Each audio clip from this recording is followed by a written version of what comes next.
Assalamualaikum warahmatullahi wabarakatuh. Halo Jufix, selamat datang di podcast Pulang Sekolah.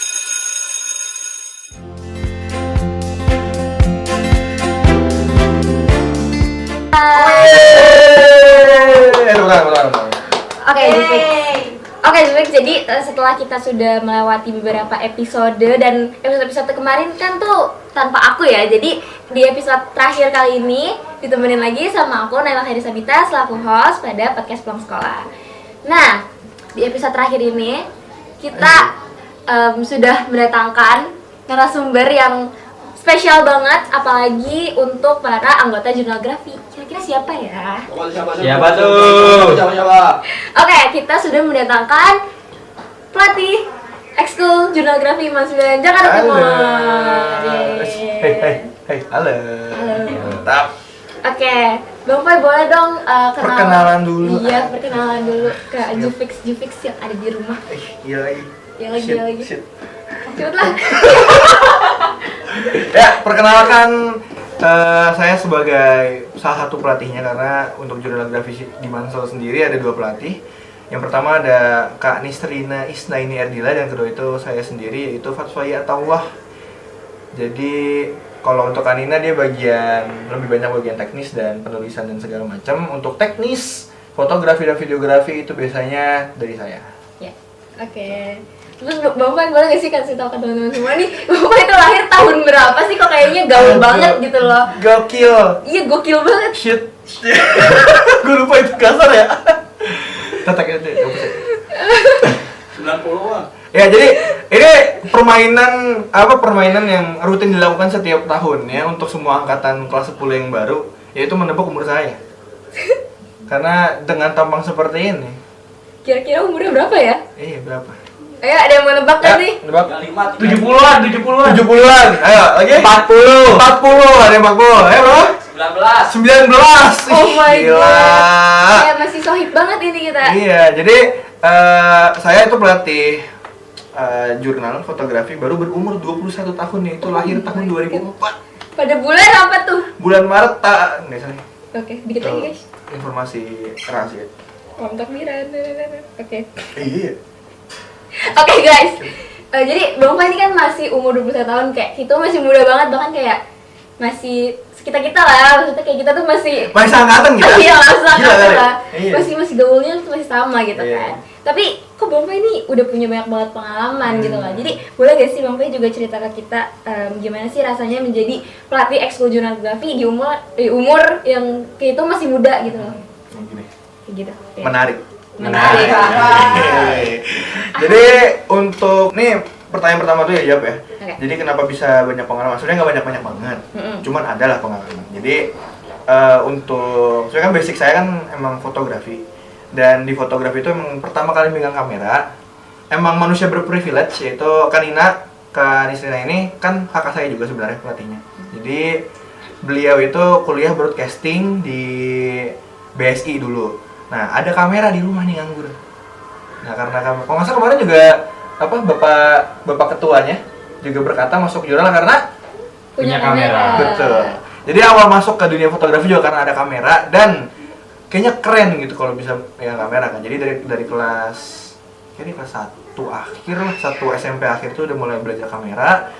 Dan berlangsung setiap ada acara di sekolah itu selalu bawa kamera dan mendokumentasikan acara-acara di sekolah. Salah satunya emang buat latihan yang pertama, dan selain latihan juga buat seru aja gitu. Jadi kalau kita ada teman bisa difotoin segala macam gitu kan. Dan seneng juga buat ngeliat hasil, keren juga nih foto gitu ya. Kayak dipamerin di Instagram segala macam. Jadi untuk pertama kali pengalaman ya karena sering latihan dan terlihat orang yang sering megang kamera di sekolah. Jadinya pertama kali dapat job itu kelas 9 lulus, mau naik ke SMA. Itu kan lagi libur panjang tuh. Iya. Nah, teman saya itu ada yang dia itu butuh fotografer buat acara keluarganya, dia gathering gitu. Nah, butuh fotografer. Nanya sama saya, "Pai, lu bisa tuh buat foto ini nih?" Bisa dong, ada duitnya. Gitu. Jadi itu job pertama dan pertama kali itu langsung benar-benar masih wah kacau, sebenarnya masih kacau, hasilnya juga masih kurang lah gitu. Cuman ini pesan untuk ini quote ya. Jadi ketika ada kesempatan, janganlah sampai terlewat. Kita ganti quote-nya. Cara belajar terbaik adalah mengambil semua kesempatan yang ada. Oke. Nah, itu quote yang benar. Benar. Jadi awalnya sebenarnya udah pernah ada tawaran beberapa sebelum-sebelumnya buat motoin acara apa. Cuman karena merasa skill belum cukup, jadi kayak masih takut-takut gitu. Kayak ngeri jelek, ngeri apa gitu. Mungkin juga beberapa dari kalian yang nonton ada yang belajar fotografi dan ketika ditawarin buat motoin orang, hasilnya jelek atau gimana, atau nggak memuaskan. Cuman mau kita latihan teori sebagaimanapun, kita latihan kayak gimana pun, kalau kita ngambil job pertama kali pasti jelek hasilnya, sudah pasti. Jadi kalau mau makin bagus hasilnya harus ngerasain jelek dulu, nggak bisa itu langsung bagus. Nah jadi pertama kalinya akhirnya masuk job karena berhasil untuk ya udahlah coba aja dulu lah gitu. Coba dulu gitu. Itu pertama kali dapet job, dan dari job pertama itu membawa rezeki-rezeki yang lain. Akhirnya karena kita udah pernah dapet job, akhirnya promosiin diri sendiri. Jadi kayak, ini Fai bisa lo buat motoin acara kalian gitu. Barulah masuk tuh wedding, acara wedding, nikahan, acara wisuda, acara-acara keluarga. Terus ada, paling unik, pernah motoin acara orang meninggal. Agama apa ya? Konghucu ya? Konghucu. Yang di make upin gitu. Betul. Nah itu baru banget, baru Januari ya? Januari ke Desember tahun ini. Tahun lupa antara Januari tahun ini atau Desember tahun kemarin gitu. Dapat job motoin mayat, jenazah. Apa ya disebutannya? Orang itu sudah dari apa? Sudah tidak beroh. Iya. Itu motoin mayat. Itu seru banget. Itu bener-bener ikut 2 hari. Hari pertama itu hari kayak yang apa namanya, kita bikin acara buat orang-orang datang, ngasih angpau segala macam, ngasih doa. Hari keduanya penguburan di Karawang, bagus banget itu. Terus itu pengalaman unik tuh. Terus kalau tadi apa namanya pertanyaannya yang kedua? Pertanyaannya tuh gimana rasanya bisa jadi pelatih? Ih, sedap. Pelatih, apalagi terutama pelatih geografi Man 9. Oke. Jadi sebenarnya emang karena udah pernah ngelatih. Jadi pertama kali ngelatih itu di SMP, cuma nggak ngelatih fotografi juga sih. Cuma karena emang suka bantuin, akhirnya disuruh jadi ngelatih kan.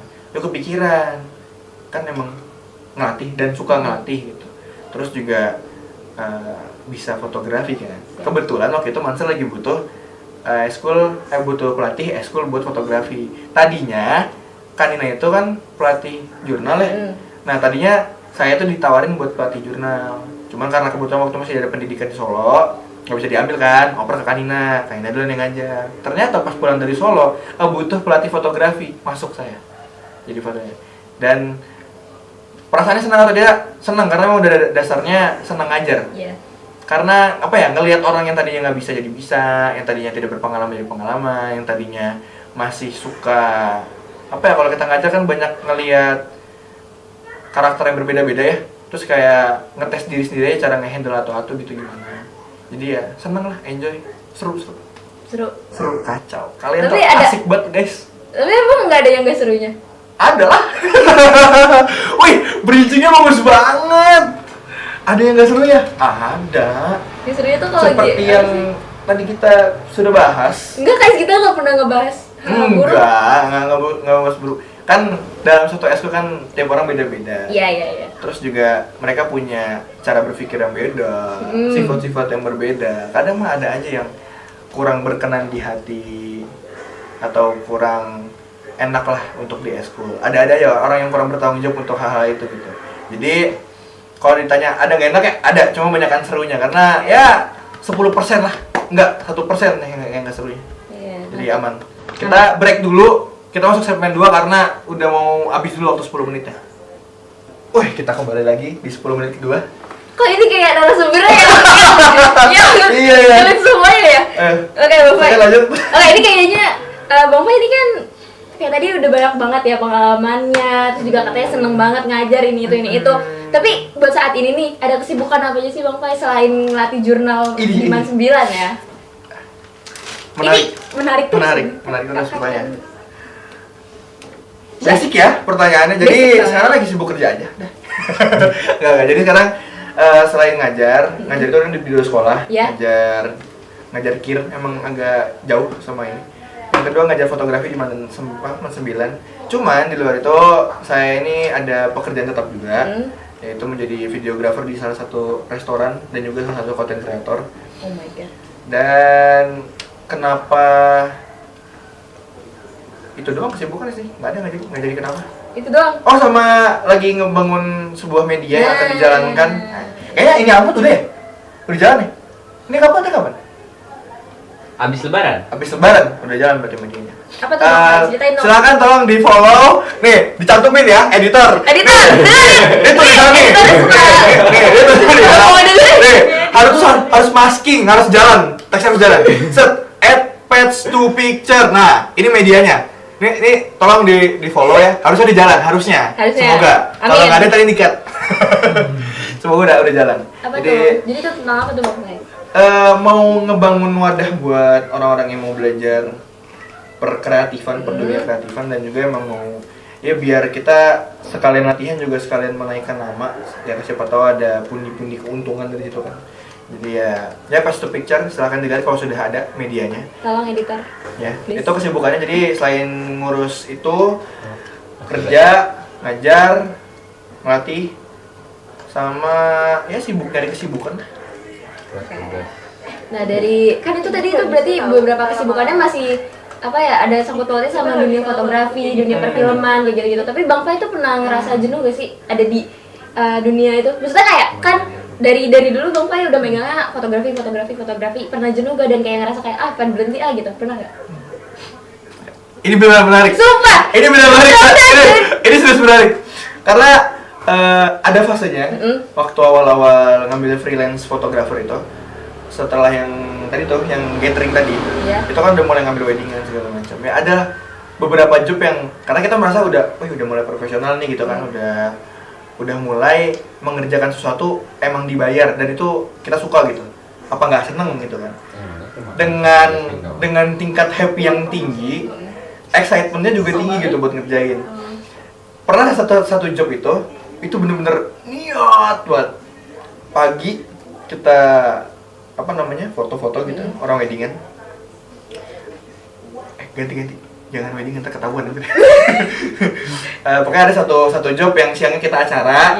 Nah biasa cuman ya timbang sehari 2 hari gitu baru kita kasih. Ini malam langsung diedit karena excitementnya tinggi gitu dan konsep itu BU dah. Karena BU juga jadi iya butuh uang betul. Jadi emang bener-bener niat banget, itu bener-bener pulang kita langsung sortir, langsung ngedit foto itu dari jam 11 sampai jam 1:30 pagi ya. Itu tim? Berdua doang sama kakak. Terus itu sampai 1:30 pagi ngedit, terus besoknya dibawa langsung ke orang segala macam. Cuman dulu kan kita belum berani namanya matokin harga, kita nggak berani ngelempar harga ini kan segini ya gitu-gitu. Karena pemula kita menerima dikasihnya. Iya kita mah ya kayak gini nih kalau lagi ngebahas kayak seadanya nggak bisa nggak matok harga gitu. Jadi kita nyantai pas dikasih kecewa sama harganya. Kayak ya Allah kerja keras sih cuma dibayar segini. Sakit hati tuh habis itu. Pulang ini bener ya nggak megang kamera sekitar berapa bulan gitu. Bener-bener kayak wah ini omong kosong. Ini pekerjaan omong kosong, hampir dilepas apa kayak aduh malas banget lah ngambil kayak gini gitu. Sempet kayak gitu ada aja. Jadi kayak kalau udah mulai excitement ya karena kita happy gitu kan, terus nggak sesuai sama ekspektasi kita, jadi kayak jadi sakit hati lah waktu itu tuh kayak nggak semangat gitu. Makanya dari situ belajar, makanya kalau udah mulai ini mendingan patok harga sekalian, jadi kita tahu kita dihargain berapa gitu. Tapi biasanya kan kalau masih di awal gitu masih kayak segan ya Bang Fai. Betul. Nah tapi pernah gak sih, maksudnya kan pastinya pas awal merintis jadinya kan kayak tadi tuh bingung ngasih harga berapa. Tapi pernah gak sih ketemu orang yang benar-benar ngehargain jasa seorang fotografer? Maksudnya kayak maksudnya dia di mana Bang Fai itu masih merintis gitu loh. Iya. Kalau pas baru merintis sih sebenarnya kalau dibilang menghargai ya masih di bawah harga pasar ya. Cuman ya merasa lebih mungkin karena kita nggak biasa cuma dibayar berapa, tapi dibayar di harga lebih tinggi gitu. Itu merasa emang lebih dihargain sih. Justru job pertama saya itu masa dihargai yang gathering tadi. Yang gathering tadi. itu justru bayarnya lumayan gede. Karena ternyata anggota keluarga salah satunya ada yang orang TV dan pernah ngisi buat ngajar di tempat yang saya ajar juga dulu sebelum di Mansel. Jadi justru job pertama yang masa dia kayak, bisa begini ya, hobi saya bisa menghasilkan uang segininya gitu. Pernah, itu job pertama justru.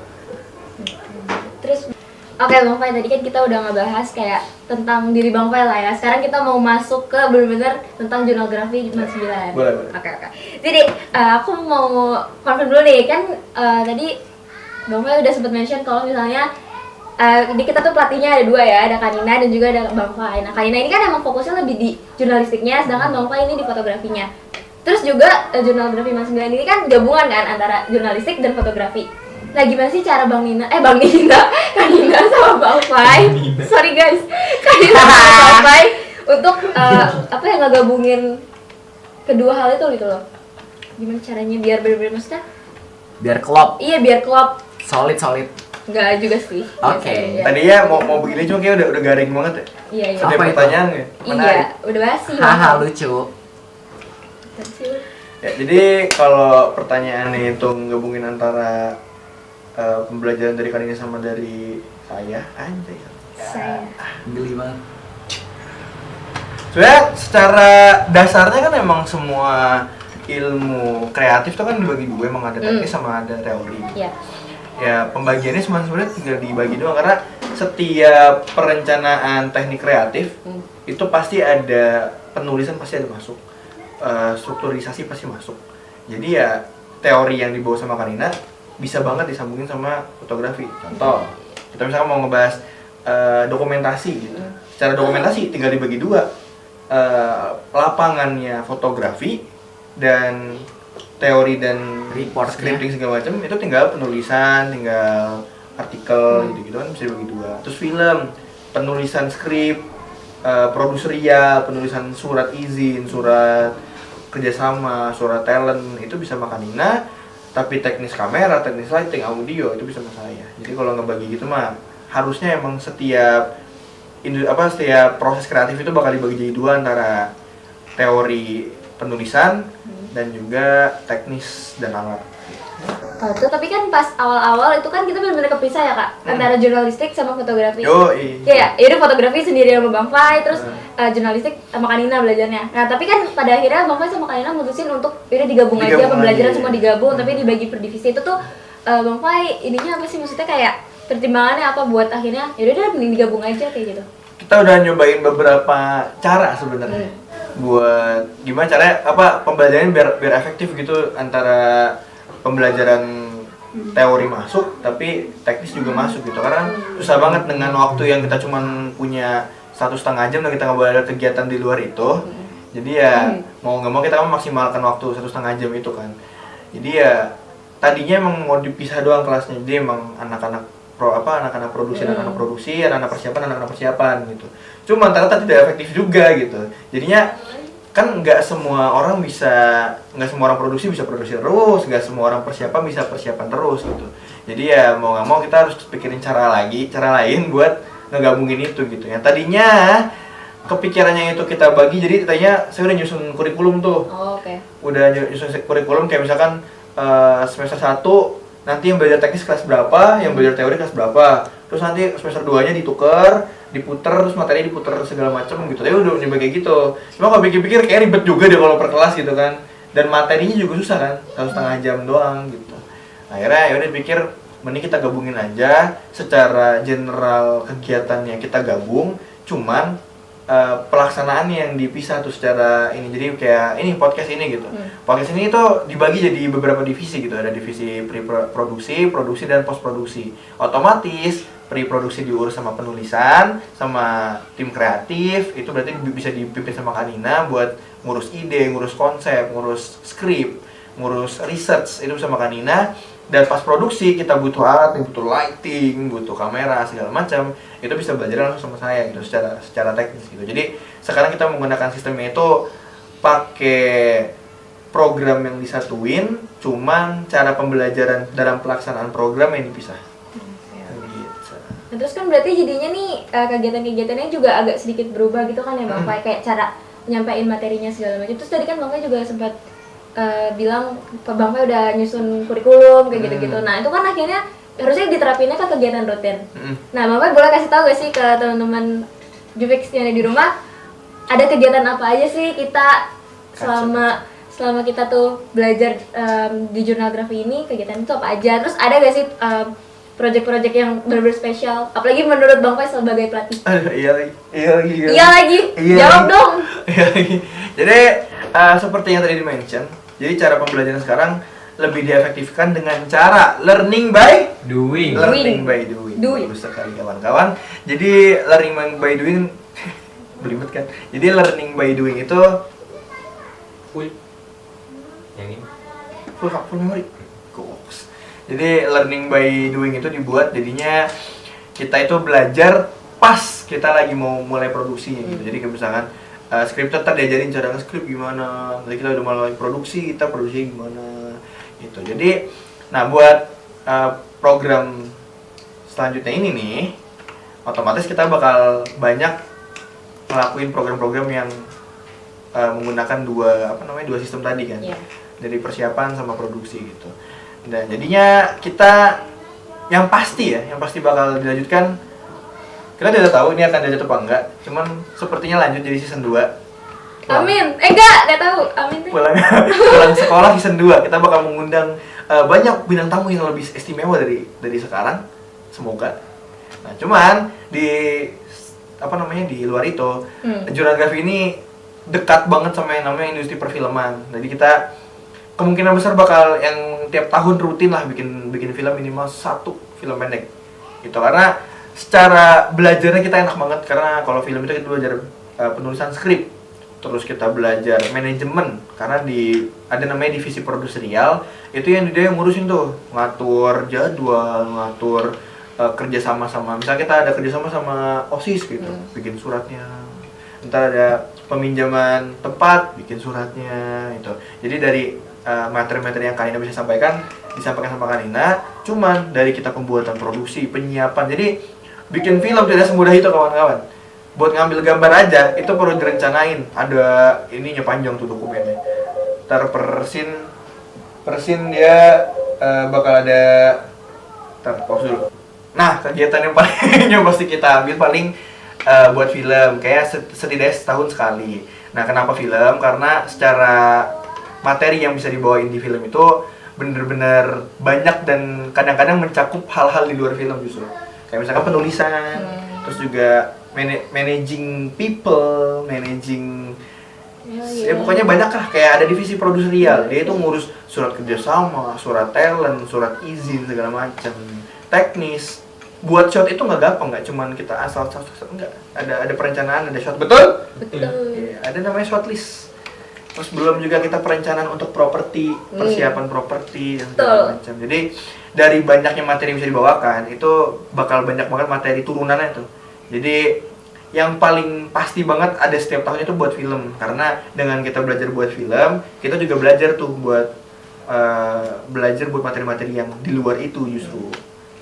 Okay. Terus Bang Fai ini kan selama Bang Fai jadi pelatih nih di Man 9, itu kan pasti ada dong tantangan dalam ngelatihnya, atau mungkin kan pas kita ngerjain project-project kita, itu kan Bang Fai juga sama Kalina tuh ikut terjun gitu loh, jadi ngerasain tantangan yang mungkin juga kita rasain. Nah, tapi kalau menurut Bang Fai ini pengalaman apa sih, atau yang kayak tantangan apa sih yang bikin Bang Fai itu kayak greget banget, atau oh my god, gregetan banget.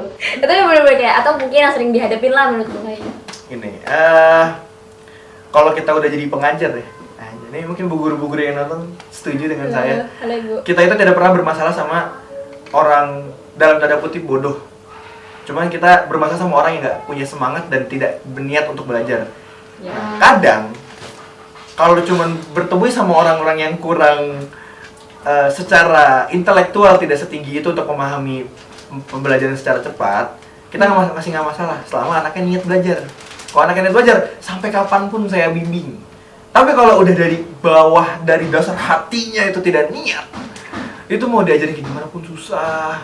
Apalagi kalau, dan yang paling bermasalah banget sama saya itu nggak masalah sama orang-orang yang cuman masalah-masalah kecil, anak-anak SMA gitu nggak masalah. Cuman kalau masalah tanggung jawab, ini yang paling berkesan yang paling masuk buat ke hati itu masalah tanggung jawab, karena secara madrasah kita kan udah di tingkat SMA gitu ya, jadi tanggung jawab itu ada bare minimum seorang anak di sini gitu. Jadi tantangan terbesar adalah kalau ketemu orang yang tidak bisa bertanggung jawab sama tugasnya. Makanya alhamdulillah anak-anak ibu anak-anak Mansel lumayan dari pengalaman saya kebanyakan punya rasa tanggung jawab yang tinggi gitu. Secara menyelesaikan tugas, nyelesain apa yang perlu diselesaikan, apa yang perlu dipelajarin gitu.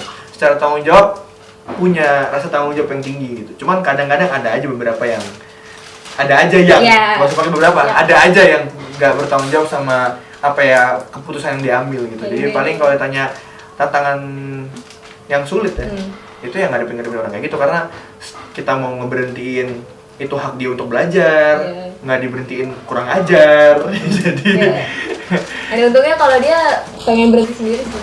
Nah, jadi kayak ya gitulah.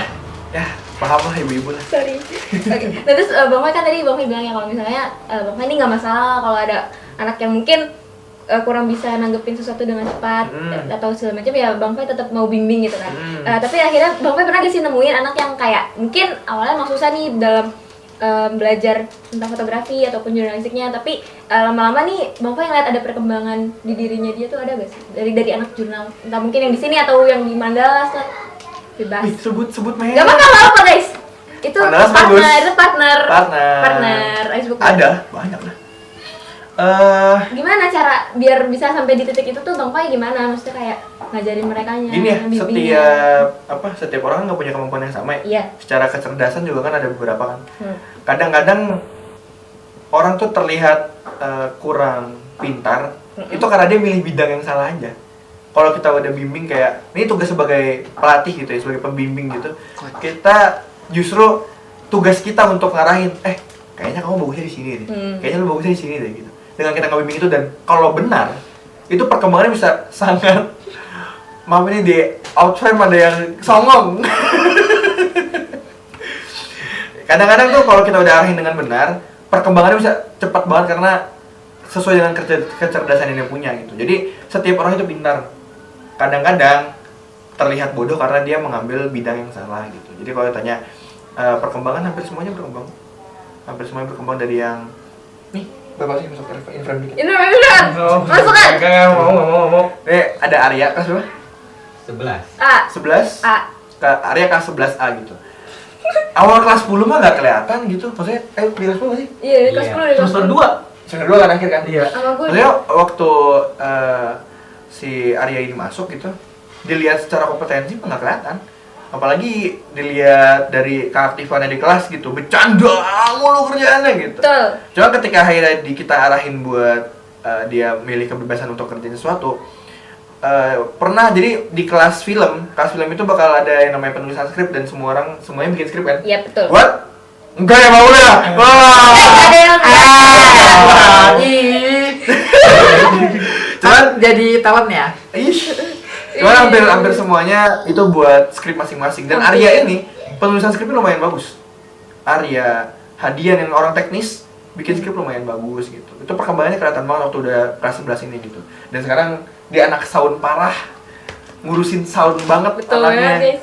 Megangin mic, megangin itu gitu. Karena akhirnya nemuin sesuatu yang bisa dia handle dengan baik gitu. Jadi kalau ditanya kita ketemu orang yang tidak dalam kutip pintar, belum tentu karena dia bodoh, belum nemuin aja mana yang tepat buat dia gitu.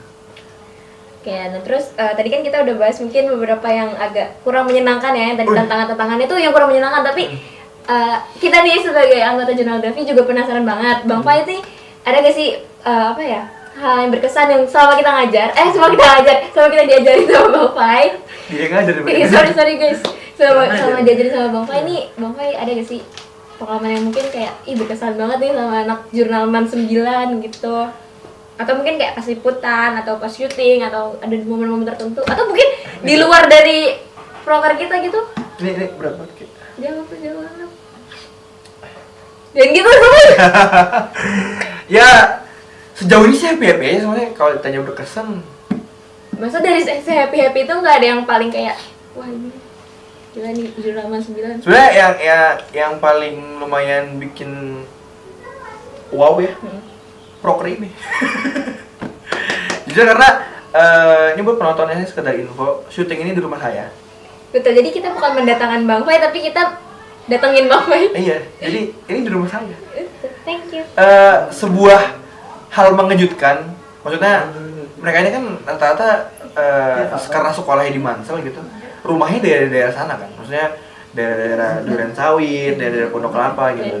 Cuman diajak ke sini, mereka dengan rutin setiap minggu di hari liburnya gitu datang ke sini, ya keren aja gitu, maksudnya bukan hal yang bisa dilakukan sama anak eskul SMA lainnya gitu. Biasanya kalau ngapain sih gitu jauh-jauh ke rumah pelatih cuma buat syuting-syuting podcast sih, ini dilakukan dan berjalan aja sampai sekarang gitu. Itu ya, dibilang sekali lagi masalah tanggung jawab. Mereka tahu perlu apa, maunya gimana dan berjalan. Itu yang bikin berkesan. Karena sesuatu yang harus jalan benar-benar berjalan gitu. Walaupun agak sulit karena malas, yakin hari-hari Minggu yakin malas pasti.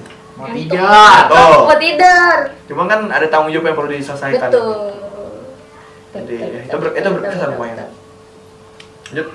Berarti kalau Bang Fai ada nggak sih momen ngerasa dimana Bang Fai ini bangga banget sama anak-anak Oh my god. sama anak-anak didik Bang Fai gitu loh, saya bener-bener momennya kayak gue bangga banget nih gitu. Mungkin kan biasanya orang tuh bangga atau pelatih tuh bangga kalau kita punya prestasi ya, kayak misalnya menang lomba atau apa, sedangkan di angkatan kita ini kita belum ikut lomba lagi gak sih? Kita belum ikut lomba gitu, maksudnya kita nih ngerasa pelatih kita bangga gak ya sama kita gitu loh. Oh gitu guys. Iya. Iya. Enggak lagi. Iya, lempar-lempar aja deh. Sebenarnya yang paling bangga itu cuma itu doang sih, enggak cuma itu doang. Coba. Sabar.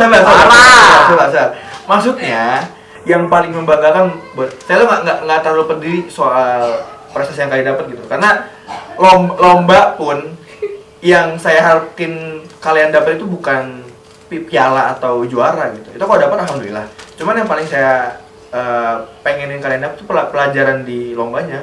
Karena untuk dapat pribadi yang matang itu perlu melewati beberapa kegagalan. Anjay. Keren banget gak? Keren banget gua? Keren banget ya? Enggak. Yoi. Jadi dengan kalian tetap kalian mencoba sesuatu yang sulit tapi dijalankan, itu tuh cukup membanggakan loh. Berarti kalian udah melawan rasa malas dan rasa susahnya itu buat melaksanain tanggung jawab kalian gitu. Thank you Bang Fai. 10 menit ketiga. Paham. Oke Bang Fai, aku mau nanya nih. Ya. Kan dari tadi yang kita bahas atau mungkin yang lebih difokus sama Bang Fai ini terkait perkembangan dari anak-anak didik Bang Fai kan. Tapi ini indikator berkembangnya Bang Fai itu maksudnya gimana sih? Dinilainya tuh dari apa aja? Apakah dari cara mereka berperilaku, apakah dari cara mereka mendapatkan prestasi dan segala macam, itu menurut Bang Fai gimana? Oke, nih researcher bagus ya topiknya. Apa pertanyaan-pertanyaan bagus siapa? Nimo? Hanifah Muktasida. Good job. Terima kasih. Good job. Dua bunga. Indikator penilaian perkembangan dari anggota jurnal. Iya. Kalau saya jujur ya, dibandingkan produk akhir, lebih memperhatikan perkembangan setiap karakter anak-anak gitu. Jadi dibandingkan anak-anak itu bisa dapat banyak piala, tapi secara karakter tidak terbentuk, itu nggak membanggakan sama sekali dibandingkan sama orang yang nggak dapat. Misalkan ikut lomba nih, kalah, tapi secara karakter terbentuk, lebih dewasa, lebih bertanggung jawab, lebih tahu cara berkreatif, lebih tahu cara mengeksplor diri sendiri, mengeksplor eskul biar berkembang. Itu jauh lebih baik dibandingkan orang yang menang lomba terus tapi secara karakter tidak ada perubahan gitu. Karena pembimbing yang baik adalah pembimbing yang bisa membawa anaknya itu nggak cuman sukses di bangku sekolah, tapi setelah lulus pun tetap masih bisa membawa ilmu yang kita ajarin di dunia kerja dan dunia kuliah gitu. Karena dengan kita membimbing dan bisa membentuk karakter anak-anaknya, pas lulus itu berguna banget waktu kuliah, waktu kerja gitu. Dia tahu ini waktu nyoba-nyoba syuting sama Kak Fayos kayak gini. Siapa tahu dia ntar kerja di PH, kerja syuting film udah tahu gitu kan, kayak ini kata Kak Fayos gini, berarti ingat gimana. Secara karakter dia problem solvingnya makin terasah, Kayak di jurnal kalau ada kesalahan, emang pernah marah? Emang saya Pernah. Emang Judgmental. Judgmental guys. iya. Itu dia. Tapi nggak pernah disuruh berhenti atau gimana kan? Iya. Pasti dibiarin gimana caranya kalian nyelesain masalah gitu. Karena Paling suruh keluar. enggak. Bahkan tuh kadang bahwa itu kayak coba buat jadi solusi kita, bukan ngasih solusi tapi jadi solusi. Enggak, salah. Dia suruh kita mikir sendiri apa Enggak, gue tapi- salahnya. Bukan, tapi nanti tuh bahwa suka kayak ngebimbing kita lagi buat kayak nanti mau gak dibantuin ini. Iya, itu kan udah mentok kalau Iya, udah tapi ya ditanya, dia ya dijamin, udah. tapi bego. Ini situnya lagi ngebelain narasumber, guys. Ini orang di belakang. Enggak, tapi justru menurut aku tuh bagus banget dari cara dirinya Kak Fai. Dia tuh emang nggak mau ngasih kita umpan, biar kita yang nyari sendiri umpannya gitu loh. Jadi ya ibaratnya tuh Bang Fai sengaja biar kita tuh nggak ketergantungan. Karena kalau ketergantungan, kalau udah keluar dari Bang Fai, biar kita udah lepas dari Bang Fai, ya udah kita putus, udah nggak bisa mikir apa-apa. oh gitu. Kita Iya. N. Lo gue N. Gitu, maksudnya kayak udah nggak ada berkembang lagi. Betul. Tapi Itu cara berpikir emang bener emang Oh my God. cara saya ngajar di jurnal itu bukannya gimana ya? Bukannya ngasuh.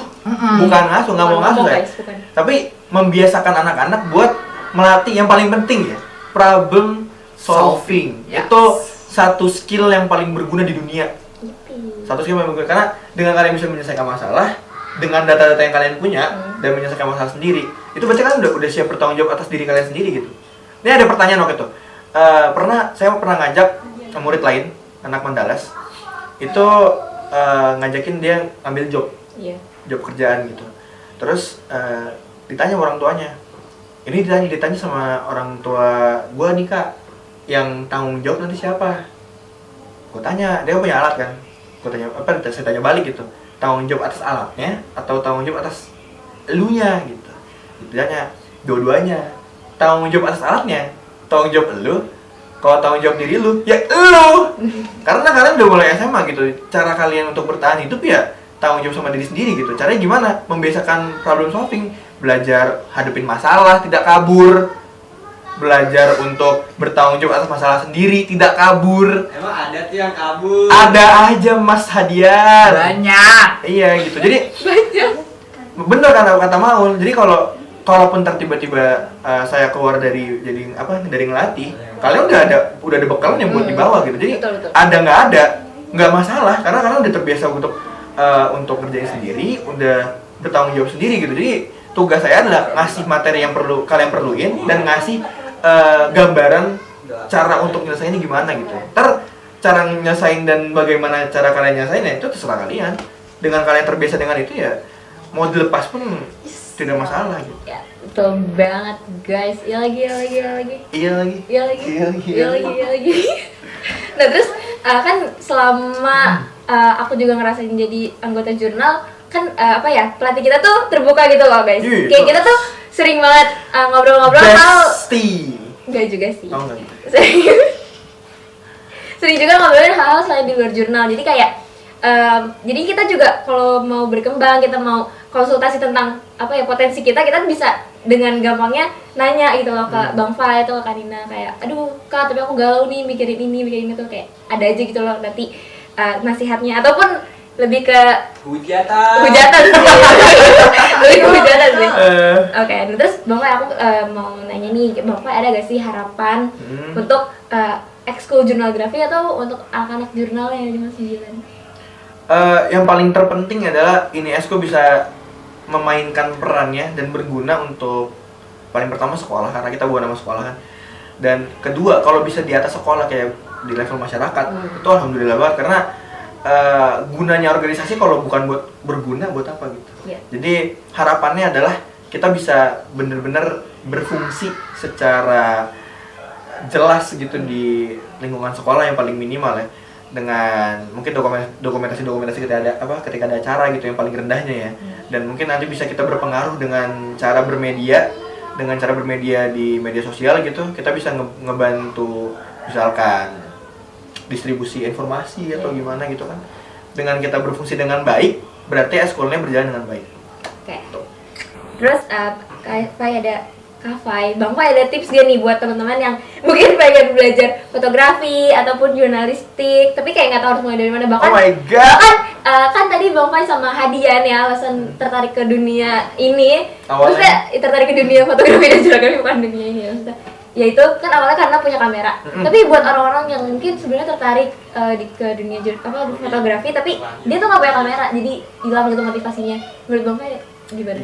Sarannya cuma satu, masuk jurnalistik. Let's Wow. go. Jangan takut masuk jurnalistik cuma karena nggak punya kamera.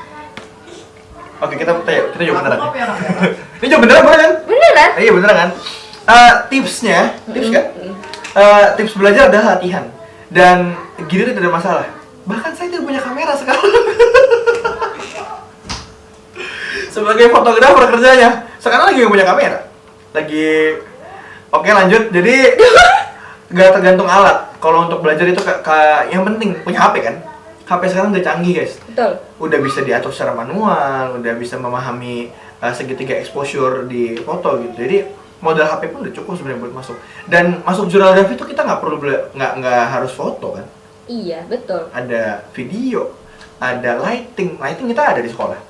Mic kita ada di sekolah. Tinggal belajar aja. Karena kalau buat belajar mah nggak usah banyak alasan lah, bisa dengan cara apapun gitu dengan. Betul. Jadi cuma kalau tanya tips latihan, ini sekadar sharing sedikit ya. Saya waktu awal banget belajar fotografi itu kelas 8 itu selama setahun sampai lulus SMP, setiap kita nongkrong, setiap kerja kelompok, setiap apapun keluar rumah di luar jam sekolah itu bawa kamera. Dipakai? Tidak. Yang penting bawa. Nanti siapa tahu di jalan lagi bawa motor atau gimana ngeliat ada yang bagus, keluarin kamera, foto. Terbiasa. Jadi terbiasa buat mengoperasikan kamera gitu. Itu buat yang punya kamera. Kalau yang nggak punya, ya biasanya buka HP. Karena kadang-kadang kita beli HP, Anda mau menggaming, beli HP bagus. Misalkan beli harga 4 juta, 5 juta gitu. Itu walaupun gamingnya bagus, pasti kameranya juga lumayan.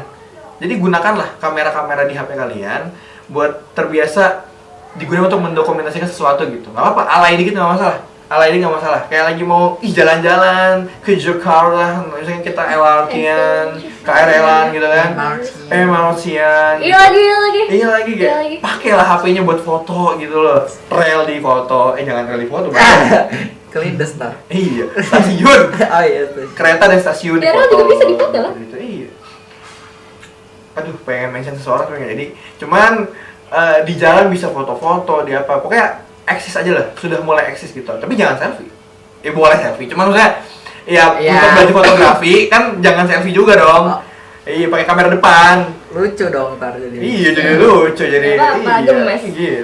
Iya. Kalau mau belajar itu ya tipsnya latihan. Cuma satu latihan karena tidak ada orang yang sukses tanpa melakukan kegagalan. Asik. Dan cara melakukan banyak kegagalan adalah banyak berlatih. Iya. Sedap. Velocity. Cukup. Nah, udah terakhir nih, kita masuk ke pertanyaan terakhir aja. Terakhir ya. Oh my god. Ini durasi banyak banget. Gila. Iya. Durasi terpanjang. Tadi mau 2 jam, cuman kameranya nggak kuat. Iya, hostnya juga nggak kuat. Puasa. Bulan puasa, guys. Bulan puasa, guys. Oke, Bang Fai, pertanyaan terakhir. Bukan pertanyaan terakhir, lebih ke Closing. topik terakhir. Oke. Tolong dong Bang Fai kasih pesan juga sedikit afirmasi atau apresiasi untuk anak jurnal karena ini adalah episode terakhir kita. Narsis banget. Cepetan. Oke, jadi pulang sekolah season pertama ini akan berakhir di episode ini. Yep. Episode 10. Berarti dengan narasumber yang tadinya kan cuma ketua-ketua eskul tuh. Terus sekarang pelatih tiba-tiba nih kan. Iya. Otomatis season 2 kita bakal mengundang narasumber yang lebih menarik. Yes. Yes. Ketik 1 untuk setuju. Satu. Kayak ginian satu. Iya. Nanti anak jurnal semua ketik jadi kalau mau. Iya. Ketik 2 aku Yahudi.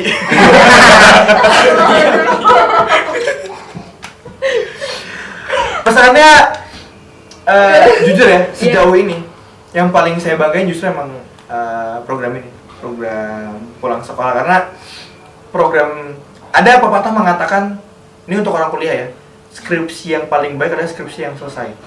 Itu juga berlaku di kita. Program yang paling baik adalah program yang selesai.